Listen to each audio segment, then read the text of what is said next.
Alô você, crianças, aqui ó, Alexandre Teixeira, e a gente vai começar agora a nossa resolução de questões. O tio vai resolver hoje com vocês uma bateria inicial de umas 13, 14 questões.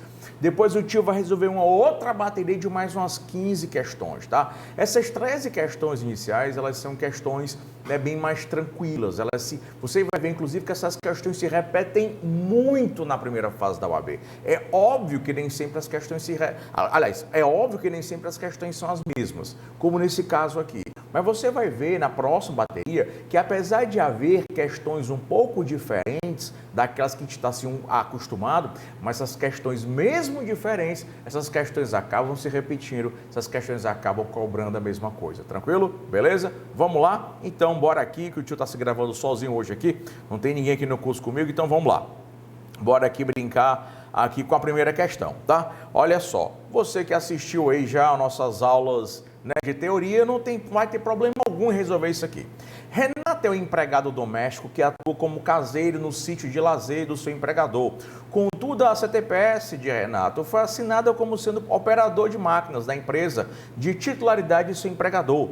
Renato tem receio de que, no futuro, não possa comprovar a experiência na função de empregado doméstico e, por isso, intenciona ajuizar a reclamação trabalhista para regularizar a situação. Considerando a situação narrada e o entendimento consolidado do TST, a assinale a correta. A questão aqui é o seguinte, o Renato era empregado doméstico e o empregador assinou a carteira dele como sendo o quê? Operador de máquinas, coisa mais comum do mundo, tá? Coisa mais comum do mundo, até para baratear, no Rio não, viu? Até para baratear os encargos sociais, não são os direitos trabalhistas. Engraçado, muito pelo contrário, a gente consegue baratear os encargos tributários e mesmo dando mais direitos para o empregado, porque você sabe que o empregado urbano, ele tem muito mais direitos que os empregados domésticos, mas o empregador, às vezes ele tem empregado doméstico, mas ele assina a carteira como se fosse empregado da empresa, porque os tributos acabam sendo bem menores, depende da modalidade, né, se é microempresa, empresa de pequeno porte,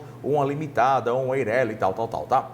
Então, o que aconteceu foi o seguinte, na carteira de trabalho do empregado estava anotada uma função, estava anotada a função de operador de máquina, mas na realidade esse empregado exercia a função de trabalhador doméstico, tá? De empregado doméstico. E aí a gente vai ver o que é que vai prevalecer, né? Se é o entendimento, se é aquilo que está na carteira ou a realidade dos fatos. E a gente já viu isso aqui, inclusive, nas nossas aulas, letra A. Caso comprove que de fato é doméstico, tá? Renato conseguirá a retificação da sua CTPS, pois as anotações nelas lançadas têm presunção relativa de veracidade. A gente já estudou e já viu, inclusive nas primeiras aulas de teoria, que a anotação constitui a carteira de trabalho, presunção meramente relativa, juris tantum, admite prova em sentido contrário. Então, por mais que na carteira de trabalho de Renato esteja anotadas as condições de empregado urbano, operador de máquinas, mas na realidade dos fatos, tá?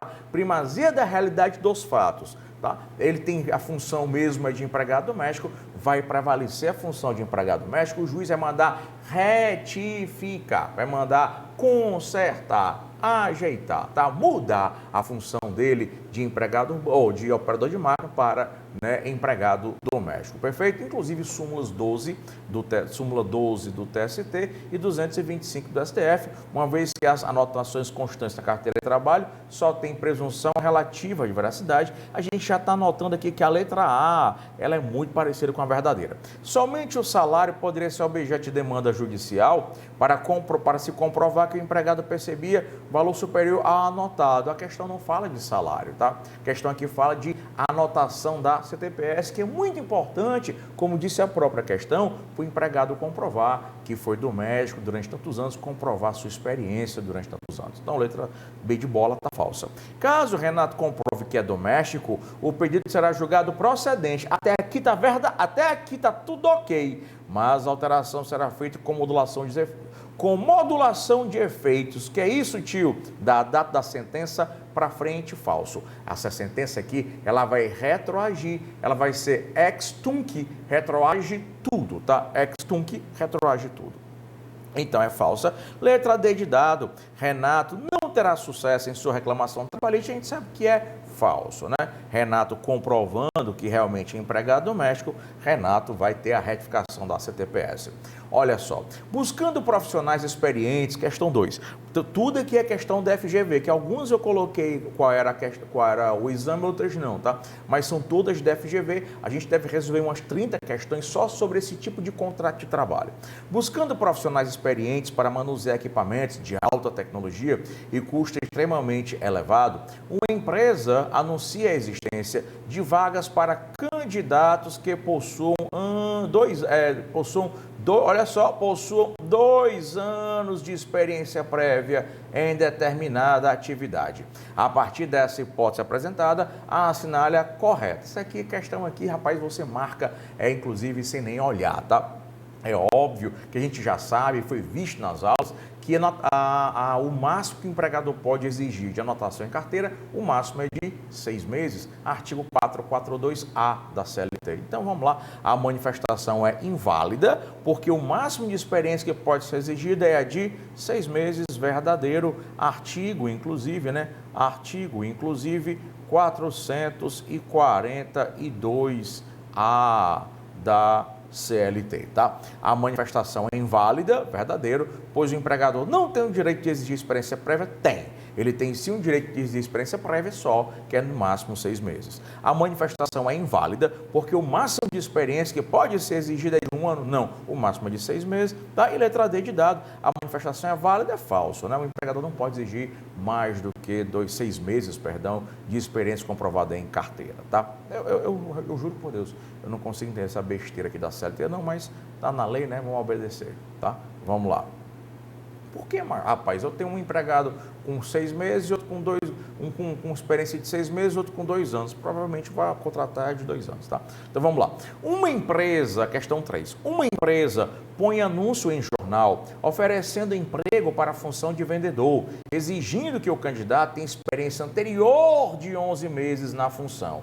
Diante disso, a assinalha é correta. Mais uma vez, vocês vão ver que as questões se repetem. Até quando a FGV ela sai do padrão dela e cobra uma questão diferente, tá? Como, por exemplo, na próxima bateria de questões, a gente vai ver teletrabalhador, que foram as 2 ou 3 questões. Vamos ver sobre grupo econômico, que depois da reforma trabalhista, o grupo econômico ele passou a ser visado pela FGV, mais umas 2 ou 3 questões, tá? Empregado doméstico, a gente viu lá umas 2 ou 3 questões. Então, e fora outras questões sobre alteração contratual que serão resolvidas na próxima bateria.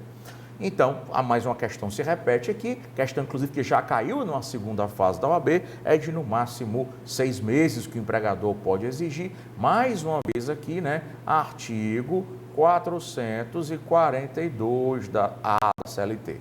Você vai ver que se você estudar a teoria e depois resolver todas as questões da FGV com a gente aqui, com a nossa metodologia, claro que você não, assim, claro, não quer dizer que você não vai tirar 80, mas a gente está visando quanto? 40. Óbvio que cairão questões novas, questões inusitadas, questões que você não estudou, questões que talvez a gente não tenha visto aqui, mas entenda, amigão, né?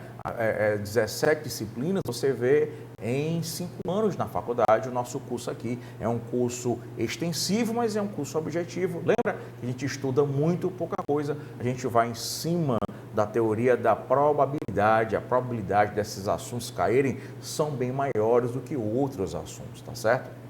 Então, a exigência é legal, a gente sabe que é falso, né? Não pode exigir 1 ano, né? Perdão, não pode exigir 11 meses, porque o máximo é de 6 meses. E aí, pois a experiência é de até 1 ano pode ser exigida, pode nada. A exigência não traduz discriminação no emprego, traduz sim, de acordo com a lei, traduz, porque é no máximo 6 meses. A exigência é ilegal, pois o máximo que o futuro empregador pode exigir é 3 meses, não, tá? Aí são 6 meses de experiência, então só nos restou aqui a letra D de dado. A exigência é ilegal, pois o máximo que o futuro empregador pode exigir seriam 6 meses, perfeito? Vamos embora para cá. Questão 4, já é uma questão de terceirização. Luiz Henrique, essa questão deu confusão na época, porque essa questão aqui ela foi anterior à nova lei de terceirização e foi anterior à decisão do Supremo Tribunal Federal, mas mesmo assim, nessa terceirização aqui, que é a terceirização temporária da Lei 6.019/74, que é aquela terceirização que dura no máximo 180 dias, prorrogáveis por mais 90, nessa terceirização aqui, mesmo antes do entendimento do Supremo, o TST já entendia que você podia terceirizar a atividade fim, que a gente viu nossas aulas, tá? Luiz Henrique é professor de Direito Constitucional e, durante o período letivo, precisará se afastar por 2 meses para se submeter a uma delicada, cirurgia de emergência. Em razão disso, a faculdade contratou um professor substituto, houve a contratação aqui do substituto por esse período, valendo-se de uma empresa de contrato temporário. Então, aqui você já está diante daquela terceirização temporária, como a gente comentou, se o empregador quisesse, a faculdade quisesse, ela poderia ter contratado de forma direta. Aqui é substituição provisória, lembra do exemplo? Substituição provisória de pessoal permanente da empresa, tá? Isso autoriza não só um contrato por prazo determinado diretamente entre empregado e empregador, mas autoriza também uma terceirização pelo prazo máximo de 180 dias, prorrogáveis por mais 90. Diante da situação apresentada, considerando a jurisprudência do TST, a assinale a correta. Lembrando só que na terceirização, seja a terceirização temporária, que esse é o caso aqui da questão, ou aquela terceirização por prazo indeterminado da súmula 331 do TST, você pode terceirizar tanto a atividade fim, como pode terceirizar a atividade meio. Nessa época, no 15º exame de ordem, terceirizar a atividade fim era uma exceção, tá? Hoje, terceirizar a atividade fim é a regra geral. Então, letra A, caso se admitisse a validade dessa contratação, o professor contratado a título temporário não teria assegurado o mesmo valor da hora-aula. Foi o que eu falei para você nas aulas de terceirização, tá? Empregado terceirizado tem o mesmo direito ao salário base do empregado cujo contrato é por prazo indeterminado, do empregado que é contratado de forma direta, inclusive artigo 12, Artigo 12, deixa eu trocar aqui a caneta, tá? Porque o Delano pediu para não escrever mais. Delano pediu para não escrever mais, porque minha letra fica tão feia. Artigo 12, bem aqui, ó. Artigo 12 da Lei 6.000, tá? Artigo 12 da Lei 6.019/74. Letra B, a contratação é válida, pois, por exceção, o contrato temporário pode ser usado para substituição de pessoal em relação à atividade de fim. A única coisa que a gente vai tirar, porque na época era verdadeiro, tá? É porque hoje, na época isso era verdadeiro. Hoje não é mais exceção, hoje é regra geral. Então, lembrando só que a gente vai cortar, tá, essa expressão por exceção e a gente vai ficar com a letra B de qualquer forma. A contratação é válida, pois o contrato temporário pode ser usado sim para substituição de pessoal ligado à atividade de fim da empresa. Lembrando que faculdade tem como atividade de fim a aula e quem der aula em faculdade está trabalhando na atividade principal e, portanto, na atividade de fim da empresa e hoje pode ser terceirizado tanto por prazo determinado quanto por prazo indeterminado. Vamos só ver as demais. A contratação somente seria válida se o professor afastado concordasse com ela. A gente também estudou aqui o artigo 450 da CLT. Toda substituição, não, a CTL não, CLT. Toda substituição, CLT. Toda substituição de um empregado por outro empregado, essa substituição é feita pelo empregador. O empregado substituído, ele não tem ingerência. O empregado substituído, ele não tem que opinar em nada na sua substituição. Tanto é verdade que o artigo 456 da CLT, ele diz assim, ao empregado chamado a ocupar, em comissão ou interinamente, em substituição provisória ou eventual, cargo diverso do que ocupar a empresa, ser-lhe garantida a contagem do tempo de serviço, bem como a volta ao cargo anterior, de modo que o empregado substituído não opina em nada, tá? Ele apenas obedece ordens do empregador. Então, a letra B de bola é verdadeira, a letra C de casa, tá? Ela é falsa, porque o empregado não precisa concordar, haja visto disposto no artigo 450. Inválida a contratação, pois a faculdade não poderia terceirizar a atividade de fim. Não poderia até antes do entendimento do STF, Mas com o entendimento do STF de dezembro de 2018, salvo engano, o STF disse que hoje é perfeitamente possível, né, você terceirizar a atividade fim. Nessa época já era possível na Lei 6.019, só que era uma exceção. Hoje é a regra geral. Tranquilo? Bora para a próxima. ABC, olha só. ABC, manutenção e limpeza, manteve contrato de fornecimento de mão de obra de limpeza com aeroportos brasileiros. Eita, essa informação aqui é tudo. É empresa pública federal. Por ocasião da ruptura do contrato entre as empresas, Paulo, funcionário de ABC, Paulo, deixa eu só ajeitar aqui. Paulo, funcionário de ABC, de ABC, manutenção e limpeza. Cadê, menino? Paulo, funcionário de ABC, manutenção e limpeza, e que prestava serviço para aeroportos brasileiros, foi dispensado sem receber as verbas rescisórias. Ajuizou a ação trabalhista em face de ambas as empresas, sendo a empregadora Revel. Olha, a empregadora foi Revel. A tomadora de serviços, que é a Aeroportos Brasileiros, empresa pública federal, apresentou defesa com robusta documentação, demonstrando, olha só, demonstrando efetiva fiscalização no cumprimento do contrato, dos aspectos legais, sendo certo que o contrato foi cancelado justamente em razão desta fiscalização. Tu sabe que o tomador de serviços, via de regra, a gente comentou na aula, o tomador de serviços, via de regra, ele tem responsabilidade subsidiária. Mas em se tratando de empresa pública, sociedade de economia mista, autarquia, fundação pública e administração pública direta, em se tratando de administração pública direta e indireta, você sabe que a regra geral é que na terceirização a administração pública não tem qualquer tipo de responsabilidade, tá? A não ser que fique comprovada a falta de fiscalização. Nesse caso em particular, a questão não disse, a questão gritou que houve fiscalização e, consequentemente, estudamos aqui, súmula na aula de teoria, súmula 331, Súmula 331, ficou horrível a minha letra com isso aqui. Súmula 331, inciso 5º do TST, tá? Súmula 331, inciso 5º do TST, essa súmula, ela vai dar conta de que a administração pública, via de regra, ela não tem responsabilidade, a não ser que, pelo inadimplemento dos créditos trabalhistas do empregado, a não ser que ela não fiscalize, tá? Que não é o caso da questão. Então, letra A empresa pública federal responde solidariamente falso. Ela não responde. E se respondesse, responderia de forma subsidiária. Letra B de bola. A empresa pública federal responde subsidiariamente, nesse caso não, porque houve fiscalização. A empresa pública federal é parte legítima para figurar no polo passivo. Até aqui está verdadeiro, porque a legitimidade decorre da responsabilidade, tá? Se a empresa pública é responsável pelo pagamento, ela é parte legítima. Se ela não tem responsabilidade pelo pagamento, ela é parte ilegítima. Até aí tá lindo, mas por quê? Porque não tem vínculo de emprego com o Paulo? Não. Não é porque não tem vínculo de emprego, é porque não tem... O que, negada? Não tem responsabilidade. Ele começou bem bonitinho, Aí no final ele quis enganar você, mas você estudou aqui com a gente no site, você não vai ser mais enganado, tá?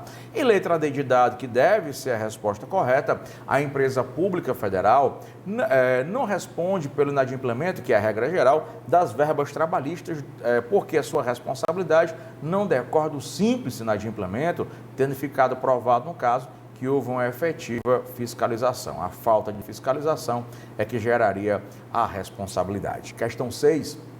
Paulo é empregado da empresa Alegria Limitada, trabalha para a empresa Boa Sorte Limitada, em decorrência de contrato de prestação de serviço celebrado entre as respectivas empresas. As atribuições por ele exercidas inserem-se na atividade meio da tomadora, a qual efetua o controle, olha só, a tomadora, olha só, atividade meio, beleza, hoje pode até atividade fim, Então, atividade meio da tomadora, só, olha aqui o detalhe, a tomadora é quem efetua o quê? O controle da sua jornada de trabalho e da sua prestação pessoal de serviços, emitindo ordens diretas ao trabalhador. Tu lembra que na aula de terceirização eu disse que isso não podia ser feito? Tu lembra que na aula de terceirização eu disse que quando você pega uma empresa prestadora de serviços idônea, decente, ela deixa, até deu exemplo do condomínio, né? Até deu exemplo do condomínio, ela deixa no condomínio, né?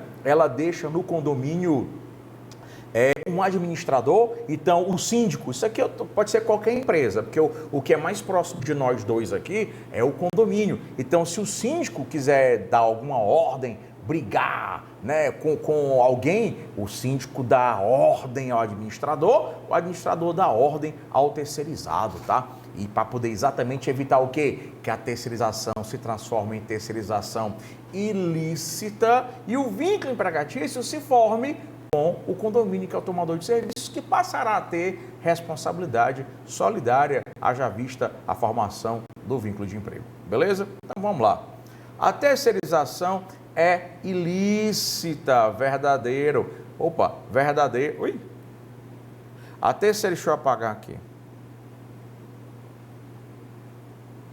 Pronto. A terceirização é ilícita, né? Cadê? Eu passei, foi aqui, peraí. A terceirização é ilícita, acarretando a nulidade do vínculo de emprego com a prestadora, tá? E o reconhecimento do vínculo empregatício direto com a tomadora, tá? A tomadora passará a ser a empregadora e terá responsabilidade solidária. A empresa prestadora de serviços, ela mantém a sua responsabilidade, só que o vínculo de emprego vai ser feito com quem agora? O vínculo de emprego vai ser com o tomador de serviços, que passa a ter também responsabilidade, e a empresa prestadora terá apenas responsabilidade solidária pelos créditos de empregado. Tranquilo? Aqui você vai ter, né, a súmula, né, 331, né, inciso, súmula 331, inciso 4º do TST, né? Súmula 331, inciso 4º. A terceirização é ilícita, sim, aqui é a verdadeira, né? A terceirização é ilícita, beleza. Acarretando a responsabilidade subsidiária, não. Quando a terceirização for ilícita, a responsabilidade, além do vínculo empregatício se formar diretamente com o tomador, quando houver terceirização ilícita, a responsabilidade ela é do tipo solidária, tá? A terceirização é lícita, falso, e também não é subsidiária. Bem, se fosse lícita seria, desculpa, né? Se fosse lícita seria subsidiária, mas acontece que ela é ilícita, então tá falso. A letra D de dado, ela é lícita, é nada, né? Mas de forma alguma, tá? Ela é ilícita. Aí, acarretando a responsabilidade da tomadora pelas obrigações inadimplidas, não, né? Ela é a própria empregadora que passa a ter responsabilidade solidária. Letra D de dado, né? Ela, mesma coisa, né? Ela é a própria empregadora que passa a ter responsabilidade solidária. E sem esquecer que a empresa prestadora também mantém a sua responsabilidade solidária no caso de terceirização ilícita, apesar de que o vínculo empregatício vai com o tomador. Reinaldo trabalha em empresa cujo Reinaldo trabalha numa empresa cujo regulamento interno prevê que o empregador pagará a conta de telefone do empregado até o limite de 150, tá? Até o limite de R$150. Então, o empregador vai pagar a conta de telefone do Reinaldo, tá? Até o limite de R$150. Posteriormente, havendo grave crise no setor em que a empresa atua, o regulamento interno foi expressamente alterado, que dali em diante a empresa arcará com a conta dos celulares até o limite de R$50. Rapaz, alteração do contrato de trabalho, né? A alteração do contrato, você vai ver que a alteração, até o final disso aqui, a alteração do contrato de trabalho é o pau que rola. Na próxima bateria de questões, você vai ver que a alteração do contrato de trabalho é o pau que rola na primeira fase da OAB e na segunda fase da OAB também, viu? Segunda fase trabalho aí, eu e você, na segunda fase de direito de trabalho. Então foi o que você viu. Reinaldo era empregado da empresa e quando o Reinaldo entrou na empresa, o que é que as normas internas da empresa diziam? Paga salário de 150. Depois o empregador alterou o regulamento interno de empresa e, consequentemente, alterou os contratos de trabalho para pagar apenas R$50. Esse tipo de alteração além de requerer o consentimento do empregado, ela é ilícita. Ela é ilícita por quê? Porque trouxe prejuízo. Agora, cuidado, uma dica que no próximo bloco de questões, ou nesse bloco ou no outro, eu não lembro, vamos resolver uma dessa. Ela é ilícita porque quando o Reinaldo entrou na empresa, a empresa já dizia que pagava 150. Depois que ela disse que ia pagar só 50, para Reinaldo não vale, porque para Reinaldo, que já era empregado na época dos 150, para Reinaldo essa alteração é prejudicial. Agora, para os empregados, cuidado com isso aqui, olha a dica. Para os empregados contratados após a alteração do regulamento interno, o empregador alterou o regulamento interno hoje. É só paga o celular de 50 conto. Aí ele contrata o empregado amanhã, esse empregado vai se basear pela nova regra dos 50 reais, tá? Para ele não há nulidade. Por que para ele não há nulidade? Porque para o novo empregado, ele não era empregado na época que o regulamento dizia que era quanto? 150. Então, para os novos empregados admitidos após, tá? Para os novos empregados admitidos após a alteração do contrato, para os novos empregados vale. Para os antigos, se a alteração for prejudicial, não. Inclusive, isso aqui é a súmula. Ela já caiu umas 4 vezes na primeira fase. Súmula, vale, meu Deus do céu, né? Vale, agora eu esqueci qual é a súmula. Tá na minha cabeça nesse instante, né? É a súmula 51, professor. Ô, bicho velho. 51, inciso 1º do TST, tá? Vamos lá. O regulamento interno é ato unilateral, verdadeiro, tá? Até aqui está verdade. É ato unilateral de vontade do empregador. Sim, o regulamento interno de empresa, só quem altera é o empregador. O empregador não precisa de consentimento para alterar o regulamento interno. O que o empregador precisa de consentimento é para alterar o contrato, tá? Que poderá modificá-lo a qualquer momento, verdadeiro. Daí não há direito adquirido e a nova condição se aplica a Reinaldo é falso. Primeiro que há direito adquirido sim, já que quando o Reinaldo foi admitido era 150, não pode para Reinaldo, não pode passar para 50, porque de Reinaldo já adquiriu o direito ao pagamento dos 150. Agora, para os empregados admitidos após a alteração, o que vale é a nova regra. Então, a letra é falsa. A alteração somente é válida para aqueles que foram admitidos anteriormente à mudança. É o contrário, né? É só para os que foram admitidos posteriormente, né? Posteriormente à mudança. Tá falsa. A alteração é válida, mas só alcança os admitidos posteriormente à mudança, não podendo alcançar a situação de Reinaldo. O item C é verdadeiríssimo. E letra D de doida. A alteração feita pela empresa é ilegal, tá? É ilegal sim, porque traz prejuízo, pois, uma vez concedida a benesse, ela não pode ser retirada em momento algum até estar verdadeiro. Para nenhum empregado, atual e futuro. Para os atuais, realmente não pode não, tá? Mas para os futuros, admitidos após, pode sim, né? Então, o item é falso. Questão 8. Questão 8. Uma empresa contrata plano de saúde para seus empregados, sem custos para os mesmos, com direito à internação em quarto particular. Então, o contrato diz que a internação é quarto particular. Posteriormente, estando em dificuldade financeira, resolve alterar as condições do plano para uso de enfermaria. Depois ele alterou para enfermaria, e é claro que enfermaria é pior, né? Do que coletiva, é cheio de gente, né? Conversando e você querendo dormir. Para enfermaria coletiva, em substituição ao quarto particular. Após a alteração, o empregado é contratado. Então, se esse empregado é contratado após a alteração, infelizmente, ele não vai poder exigir o quarto particular, vai só poder ficar na enfermaria.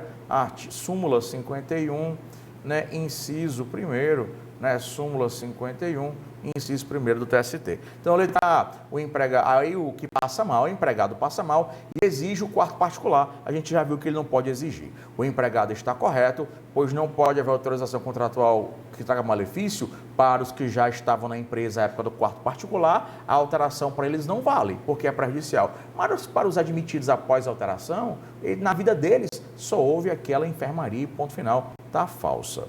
O empregado está errado, pois sua contratação já ocorreu na vigência das novas condições, retirando o direito ao quarto particular verdadeiro. O empregado está correto, pois as vantagens atribuídas à classe trabalhadora não podem retroceder. Pode sim, infelizmente, tá? O empregado teria direito ao quarto particular se comprovasse que a doença teve origem antes de ser contratado, não. A questão aqui toda é após a contratação. Vamos lá. 9. Um determinado empregador paga, essa aqui é top, um determinado empregador paga salários dos seus empregados no primeiro dia útil do mês subsequente ao vencido. Então ele paga o salário dos empregados no primeiro dia útil, coisa mais comum do mundo acontecer, no primeiro dia útil do mês subsequente ao vencido. Encontrando-se em situação financeira delicada, pretende passar a honrar a obrigação, mas ele vai alterar para o quinto dia útil do mês subsequente. Ao invés de pagar no primeiro dia útil do mês subsequente, vai pagar no quinto dia útil ao vencido, como normalmente fazem os seus concorrentes, a partir da hipótese lá e vai. À primeira vista, cuidado com essa pegadinha da FGV, tá? Cuidado com essa pegadinha da FGV sobre a alteração do contrato. À primeira vista, a gente pensa que a alteração é prejudicial. Não é? Porque se o cara recebe dia primeiro, o que é que ele faz? Coloca todas as contas dele para vencer quando? No quinto dia útil. Se ele passa a receber no quinto dia útil, ele não vai ter tempo de pagar as contas e vai acabar atrasando. Aí você, então, ela é prejudicial, consequentemente é nula. Só tem um pequeno detalhe. Qual é o pequeno detalhe? É que o artigo 459 da CLT, ele diz que o empregador tem o direito de escolher. É escolha do empregador, quem escolhe é o empregador tem o direito de escolher a data de pagamento do empregado, desde que ele faça num prazo máximo. Qual é o prazo máximo? Até o quinto dia útil do mês subsequente ao vencido. Então, desde que ele respeite até o quinto dia útil, um mês ele pode pagar no primeiro dia útil, um mês ele pode pagar no segundo, um mês ele pode pagar no quinto dia útil, desde que ele não ultrapasse o quinto dia útil do mês subsequente ao vencido.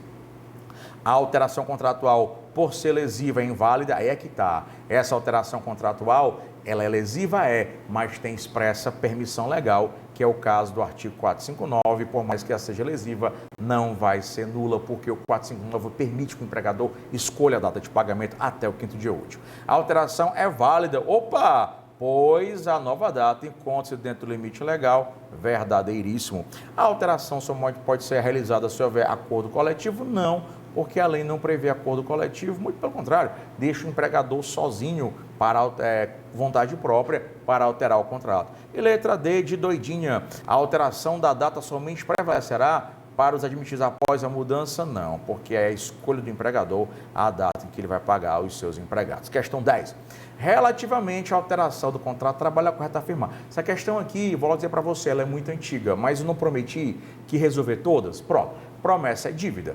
Uma questão dessa, hoje é difícil a FGV cobrar uma questão desse tipo. Por que, professor, é difícil cobrar uma questão desse tipo? Porque ela sempre coloca um caso concreto. E você está vendo que ela não colocou um caso concreto. Mas mesmo assim eu vou resolver, porque o conteúdo dela nos interessa, tá? Então vamos lá. Deve ser aqui dos primórdios, 2010.2, 2011, 2012, vamos lá. Letra A. É considerada alteração unilateral, vedada em lei, a determinação ao empregador para que o empregado com mais de 10 anos reverta a função do cargo efetivo. Isso aqui é falso, a gente já viu que a reversão, cadê? A reversão, ela é sempre possível. A reversão é sempre possível. Parágrafo único do artigo 468 da CLT, e não interessa a quantidade de anos que o empregado tenha, tá? Ela é sempre possível, perfeito? Então tá falsa. Inclusive o empregado reverte com mais de 10 anos e ainda perde a gratificação de função. O empregador pode, sem anuência do empregado exercente de cargo de confiança, transferi-lo, olha só, cuidado com isso aqui, exercente de cargo de confiança, transferi-lo com mudança de domicílio para a localidade diversa da que resultar o contrato. Até aqui está verdadeiro. Lembra que eu falei na aula de teoria que o pessoal que tem função de confiança, o contrato não fala nada, mas o contrato já tem uma cláusula implícita de transferência? Agora, independentemente de real necessidade de serviço, está falso. Né? O empregador sempre tem que provar, em qualquer caso, o empregador sempre vai ter que provar a real necessidade de serviço, OJ 113, tá? Da SDI 1 do TST, OJ 113. O empregador pode, sem anuência do empregado cujo contrato tenha cláusula implícita ou explícita, transferi-lo com mudança de domicílio. Até aqui está verdadeiro, porque se o contrato tem cláusula explícita, o contrato já prevê. Se o empregado assinou, lembra que eu falei? Se o empregado assinou, então ele já está concordando com a possibilidade de transferência. Ou cláusula implícita, como é o caso da função de confiança. Para localidade diversa, daqui restar o contrato. No caso de real necessidade de serviço, sempre, né? Sempre real necessidade de serviço. A parágrafo 3º do artigo 469 da CLT, sempre correta aqui por enquanto, pilota sair de casa. E o adicional de transferência de 25% nas provisórias, verdadeiro e definitiva, falso, né? Adicional de transferência, que é o mesmo parágrafo 3º do 469, é só quando a transferência for provisória. 11. Essa é boa e essa é lógica, tá? Aqui está na lei de propriedade, lá pelo artigo 72, 75 da lei de propriedade industrial. Um cientista é contratado como empregado para trabalhar no setor de pesquisa de uma empresa. E a FGV tem duas questões dessa. A outra questão está no outro bloco, tá? Um cientista é contratado como empregado para trabalhar no setor de pesquisa de uma empresa, visando desenvolver atividade inventiva. Após 3 anos, com o uso de equipamentos, insumos da empresa, quer dizer, ele foi contratado para inventar. Ele foi contratado para inventar, para desenvolver. E ainda usa equipamentos, insumos, matéria-prima da própria empresa. Ele foi contratado para isso. O trabalhador inventa um novo maquinário, cuja patente é requerida em breve, introduzido no processo de produção, com previsão de alto lucro. Me empresta esse dinheiro, por favor. Na hipótese, caso nada tenha sido disposto a respeito, se ela é correta, eu vou logo lhe dizer, amigão, contratado para inventar.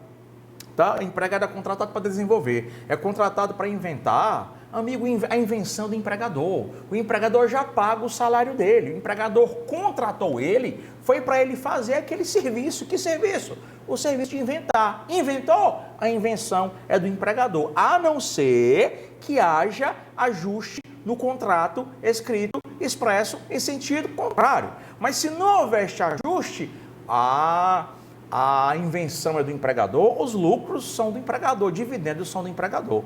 Então vamos lá, a invenção pertence exclusivamente ao empregado? Não, né? É a lei de propriedade industrial, lá pelo artigo, salvo engano, 72 da lei. Alguém me corrija se eu estiver errado, tá?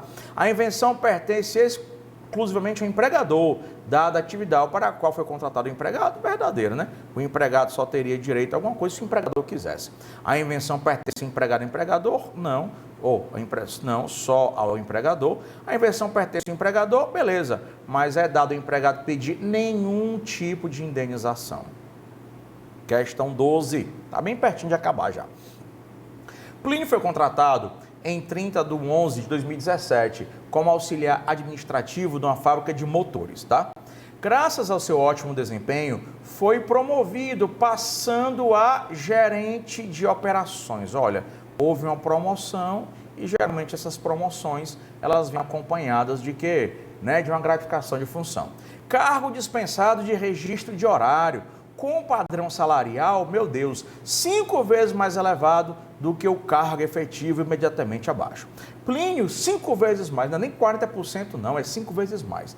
Plínio era o responsável pela empresa, apenas enviando relatório mensal à diretoria. Em razão da nova função, Plínio passou a receber, ave Maria, eu estou com inveja do Plínio, uma gratificação de função equivalente a 50% do seu salário. Ave Maria, além do salário ser 5 vezes maior, ainda tem essa gratificação de 50%, meu Deus, né? Da função anteriormente exercida. O rendimento de Plínio, 8 meses após a promoção, deixou de ser satisfatório por questões pessoais. Em decorrência disso, a empresa retirou de Plínio a função gerencial. Olha, ele deixou 8 meses depois, podiam ser 8 anos depois, podiam ser 80 anos depois, hoje não importa mais, tá? Ele vai reverter a função anterior e vai perder a gratificação de função. Aí a gente já sabe essa resposta aqui. FGV tem umas 4 ou 5 questões dessas, você quer só a primeira, viu? que voltou à função que exercia antes, deixando de receber a gratificação de função. Adeus, gratificação de função. Bye bye, so long, farewell. Adeus também foi feito para se dizer, tá? O cargo que Plínio passou a ocupar não era de confiança. Ave Maria, meu filho, né? Ele só devia obediência ao alto empregador e só para enviar relatório, razão pela qual a contratação a equivalente é rebaixamento? Não, rebaixamento não, porque Plínio era o quê, hein? Deixa eu pescar aqui. Plínio era o quê? Plínio era auxiliar administrativo, foi para gerente, depois voltou para auxiliar. Não é rebaixamento não, tá? A gente explicou na aula o que é o rebaixamento, e rebaixamento aqui não é, aqui é reversão, tá? Aqui é os parágrafos, né? Primeiro e segundo, deixa eu escrever direito aqui. Primeiro e segundo do artigo 468 da CLT. Rapaz. Deixasse mesmo. 468 da CLT, que eu apertei aqui um biloto sem querer, tá? Vamos lá. Voltou aqui para a invenção, não foi? Vamos lá. Então, pronto, 468 aqui, né? 468 da CLT. O cargo de Plínio passou a ocupar de confiança, verdadeiro, porém não poderia haver retorno ao cargo anterior, falso, né? E a perda, inclusive com a perda da gratificação, porque a reversão, ela é sempre possível. O cargo que Plínio passou a ocupar era de confiança e a reversão, verdadeiro, e a reversão ao cargo efetivo foi lícita, verdadeiro, mas não a perda da remuneração, falso, tá? Falso, falso, falso, porque ele volta e ainda perde a gratificação. Então deve ser letra D de dado, né? O cargo que Plínio passou a ocupar era de confiança, razão pela qual se admite a reversão ao cargo anterior, sendo lícita a perda da gratificação de função, verdadeiro, né? Parágrafos 1º e 2º, 468. João e Maria são casados e trabalham na mesma empresa, né, que devem ser empresas da bruxa da Casa de Chocolate, localizada em Fortaleza, Ceará. Mas Maria ocupa cargo de confiança e, por absoluta necessidade de serviço, cargo de confiança. Se ela tem cargo de confiança, o contrato dela, mesmo que não fale sobre transferência, mas contém uma cláusula implícita de transferência. E absoluta necessidade de serviço, olha. Ela pode ser transferida? Pode. Será transferida para Porto Alegre, eu vou também. Devendo lá fixar a residência. Se ela vai fixar a residência, a transferência é provisória ou definitiva? Definitiva.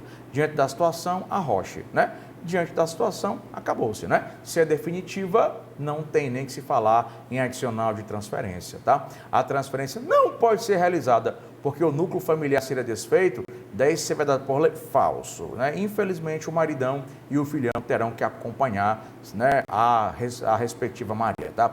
A transferência pode ser realizada, mas como o casal ficará separado, isso deve durar no máximo 1 ano, não tem previsão, tá? A transferência dela é definitiva, vai passar lá o tempo que for necessário, aí ela vai inclusive se instalar lá, né? E Maria, né? Se João não acompanha a Maria, Maria vai arrumar um lourão, né? E João vai ficar na mão, tá? Né? E letra C, João terá direito pela CLT de ser transferido para o mesmo local? Infelizmente não. Família unida jamais será, né, vencida, tá? Jamais será vencida, mas infelizmente João poderá perder a sua mulherzinha. Mas aí conversa com o empregador, vai que dá certo, mas isso depende da vontade do empregador, tá? E letra D de dado, não há óbice para a transferência, verdadeiro, que poderá ser realizada sem que haja obrigação de transferir João. Se João não for, vai vacilar para o Ricardão, tá? Desculpa, né? Aqui é o artigo 469 da CLT, tá? E seus parágrafos, perdão. E acabou-se, né? Acabou-se o que era doce, né? Cadê você? Ui! Eita, meu filho, assim, não cabe não, caia não, cabe não, né? Acabou-se o que era doce, tá? Vamos voltar aqui. O tio vai voltar já com o próximo bloco de questões. Tchau, tchau.